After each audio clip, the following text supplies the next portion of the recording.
The Pilot Decimo was first released in 2005.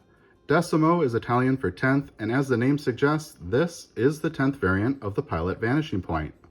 This is also the slimmest and lightest weight of the Vanishing Points, and that's because this pen is mostly made out of aluminum, whereas all other modern Vanishing Points are made out of brass.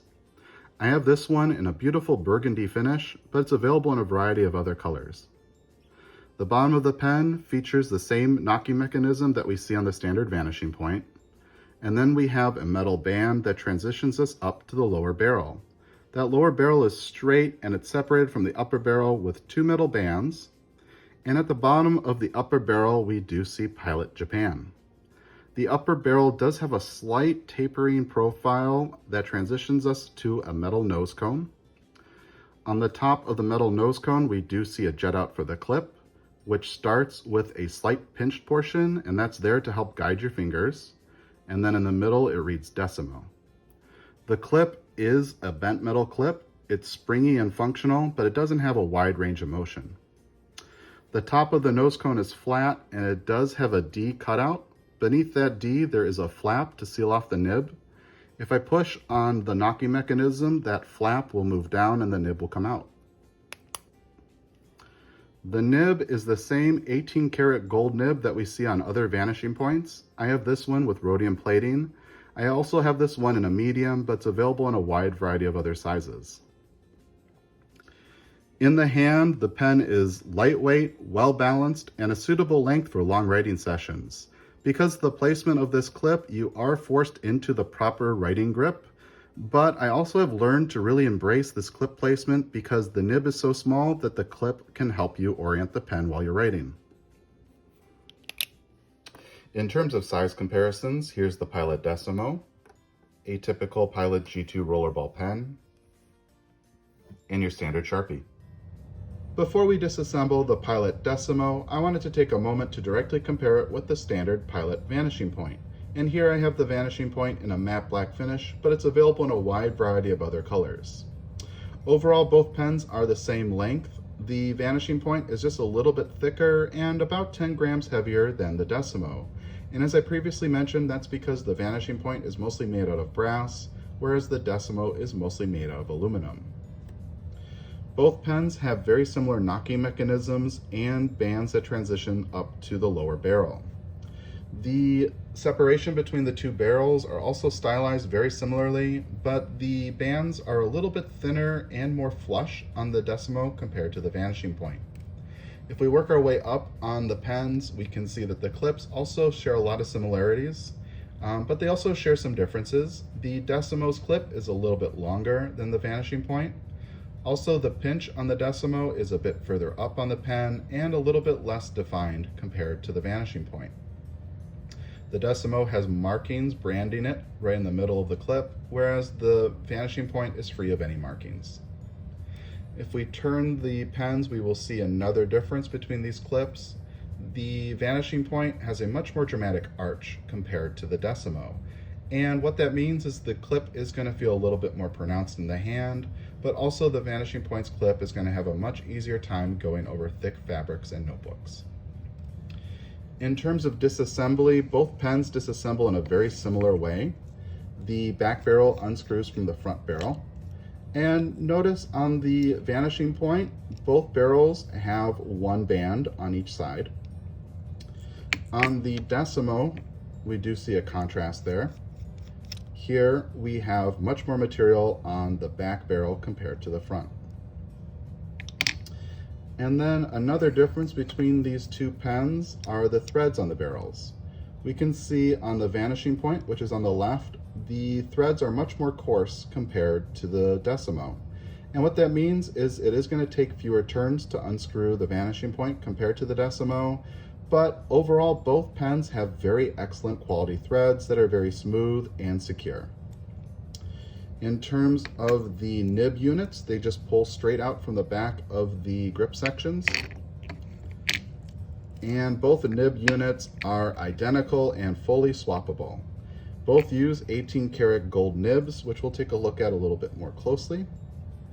The Vanishing Point has a ruthenium treated nib, which looks black in color, and I have it in a fine And then the Decimo has a rhodium plated nib, which looks silver in color, and I have it in a medium.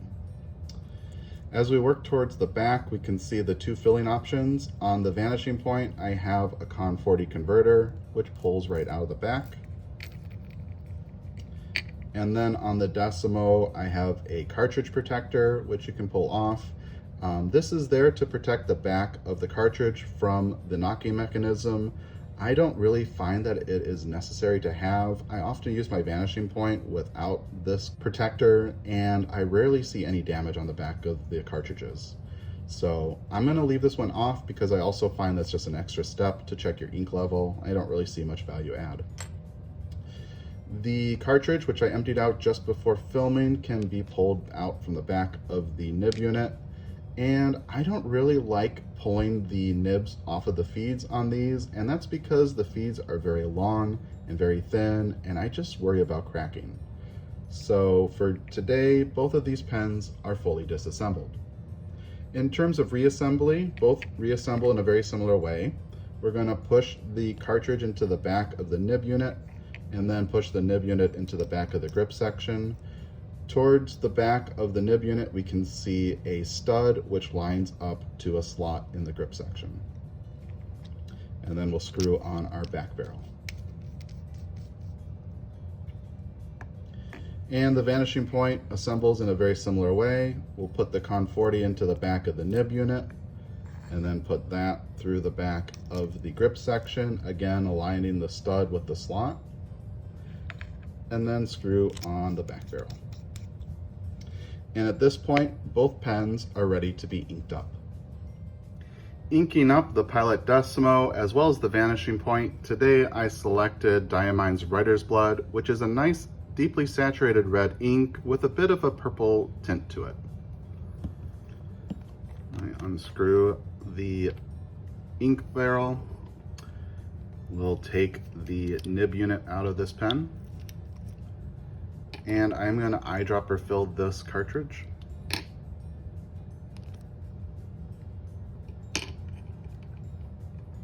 So we'll take a blunt needle syringe, drop some ink, and insert it into the cartridge. If we look closely on Pilot cartridges, there is a step up right here. You don't want to go above that step up because there's a rib that is part of the grip section, or actually in this case, the nib unit.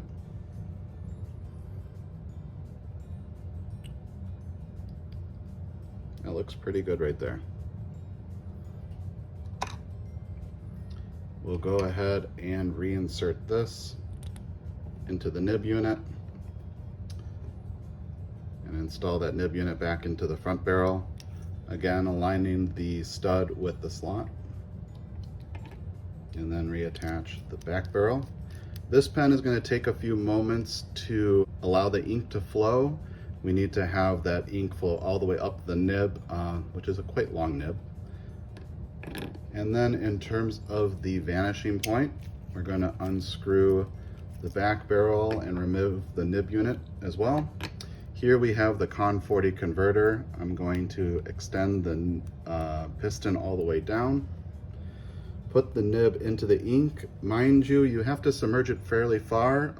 The inlet for the ink is all the way up here, so we got to get at least that much clearance. Hopefully we'll be able to. This bottle is fairly full.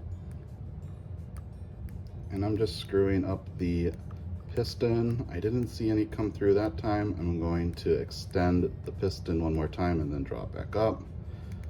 For good measure, I'm going to do it a third time.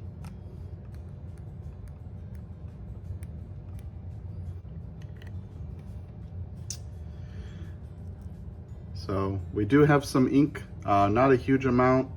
The Con 40, I've mentioned before, is not my favorite converter, and unfortunately you don't really get to see very much of the ink when it's inside this nib unit.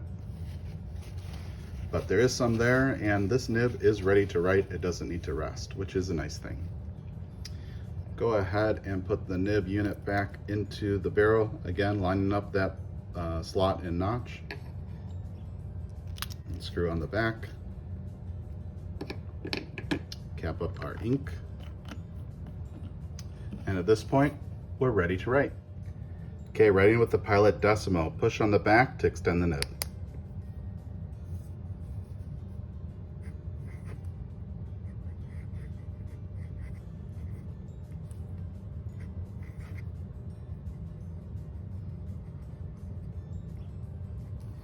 And today we have an 18 karat gold medium nib.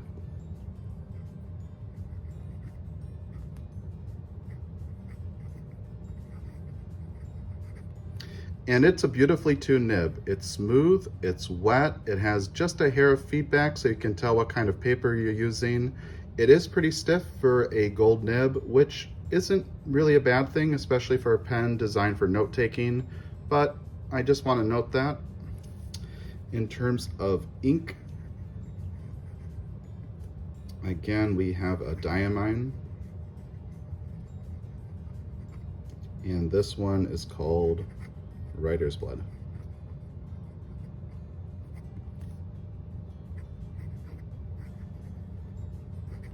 In terms of flex, I'll turn the page.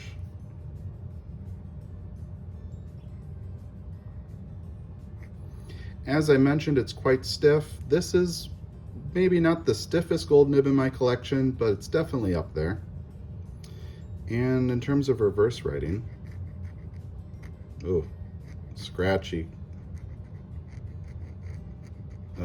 Very unenjoyable, and actually the feed didn't really keep up. It kind of dried out towards the end. So this is not one that I would recommend reverse writing with. And while we are writing, I'd like to also show the Pilot Vanishing Point. Again, we are using the same ink, but we have a fine nib in this one.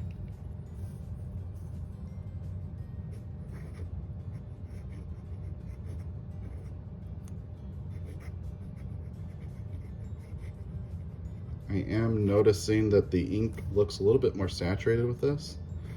And that's not surprising because this pen has that Con 40 converter in it, which means that I did submerge the nib and feed in order to draw ink into the pen. Whereas on this one, we had to use capillary action to bring ink from the cartridge into the nib and feed. So these might not be fully saturated. On the Vanishing Point, as I mentioned, I do have a fine. And this one is also 18 karat gold.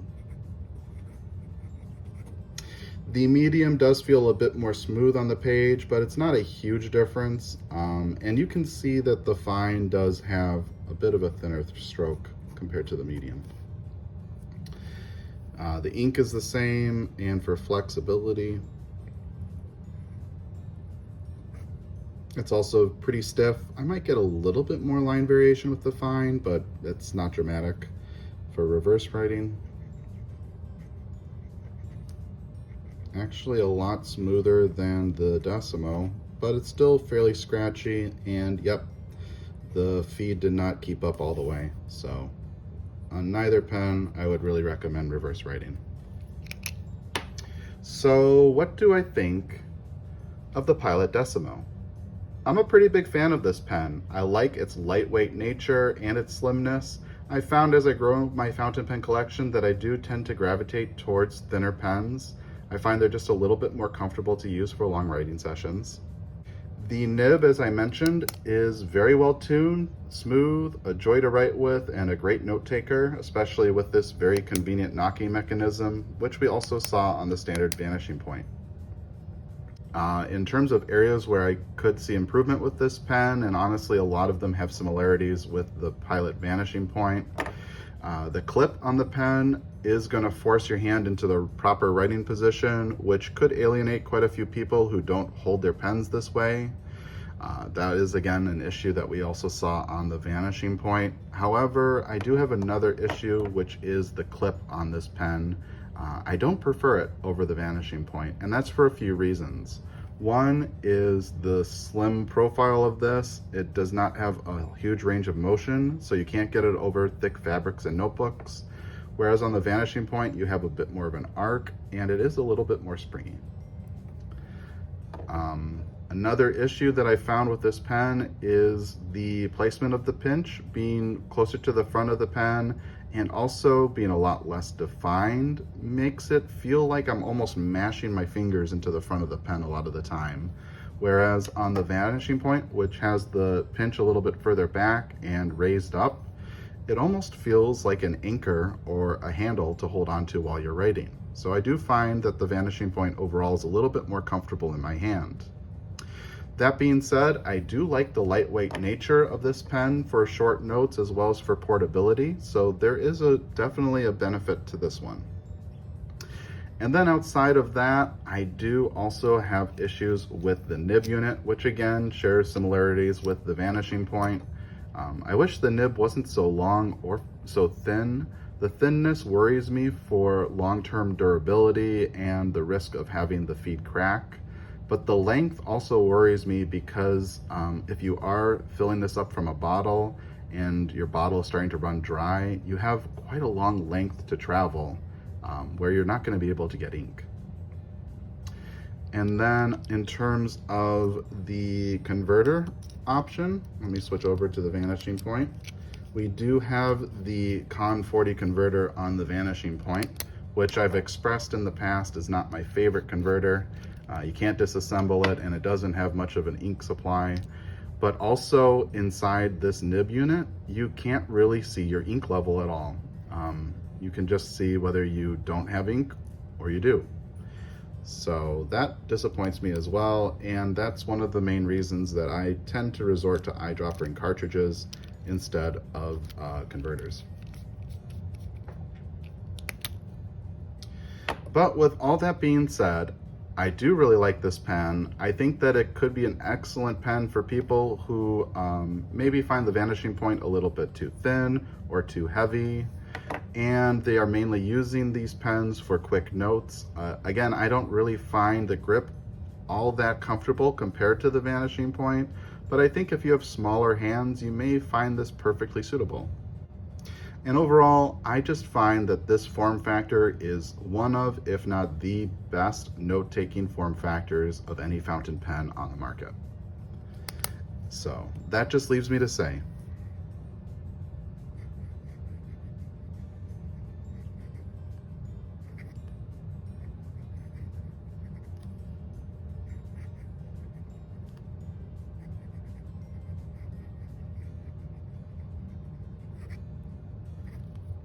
thank you for watching.